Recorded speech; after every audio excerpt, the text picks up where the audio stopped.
Saya dititipkan tema serumah tapi tak ramah. Jamaah hafizakumullah ta'ala, jangan jadi suami tumpah air panas. Suami tumpah air panas, Pak.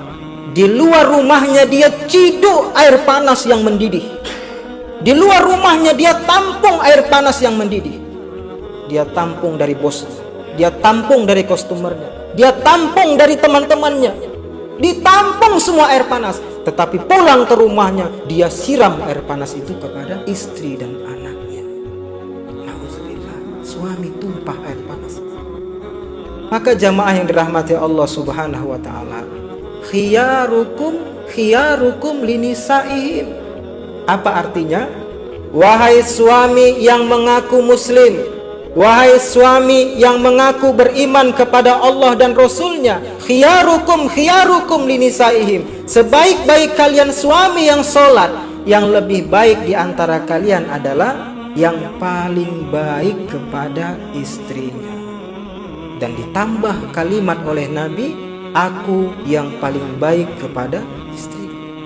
Ini Pak, tuntunan Nabi. Makanya jamaah, tidak ada istilah suami takut istri. Ketika suami diajak nongkrong sama temannya, maaf, istri nanti marah. Allah, suami takut istri. Jangan dikatakan begitu, Pak. Misalnya lagi nongkrong nih kan, istrinya nelpon, langsung diangkat. Allah, suami takut istri. Jangan bilang, Pak. Suami yang seperti itu sebenarnya bukan takut istri. Suami seperti itu, Pak, takut melanggar janjinya di hadapan Allah Subhanahu wa ta'ala. Kenapa, Pak? Seramah-ramahnya suami kepada orang lain, seramah-ramahnya suami kepada bos, seramah-ramahnya suami kepada pimpinan, seharusnya dia lebih ramah lagi kepada istrinya. Bukan takut istri, Pak. Tapi terkadang kita ini suami egois, Pak. Ada yang mengatakan begini, istri harus contoh pelayan rumah makan. Kalau suami masuk rumah makan, pelayannya langsung nanya, Pak mau makan apa, Pak? Mau disediakan apa, Pak? Maka istri harus contoh begitu. Ini nggak apple to apple. Pak, kalau bapak datang ke rumah makan, lalu bapak tidak bayar, kira-kira masih ramah nggak mereka sama bapak? Artinya apa, Pak? Pelayan rumah makan menyambut kita itu apa? She want your money. Dia mau uang Anda. Dia mau ngambil uang Anda. Makanya dia ramah sama bapak-bapak. Tapi istri di rumah, Pak, istri hanya butuh surga, ridho kita, Pak. Malah setiap saat istri berdoa, Pak, ya Allah, karuniakanlah suamiku rezeki yang berlimpah, ya Allah. Istri hanya butuh surga, ridho kita, Pak.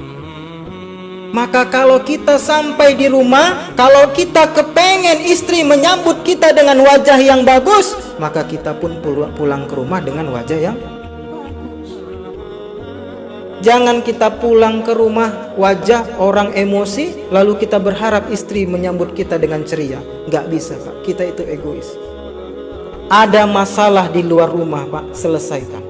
Sebelum pulang ke rumah, mampir ke masjid, banyak-banyak istighfar, karena kata Nabi, istighfar mereda emosi. Pulanglah ke rumah sebagai seorang suami yang takut kepada Allah. Dengan wujud kita menghargai, mencintai, memuliakan istri kita. Dengan begitu, ini menjadi salah satu jalan bagi kita. Allah mudahkan untuk masuk surga Allah Subhanahu wa ta'ala. Amin ya rabbal alamin. Demikian yang bisa kami sampaikan. Jika ada jamaah yang ingin bertanya seperti biasanya, kami persilahkan.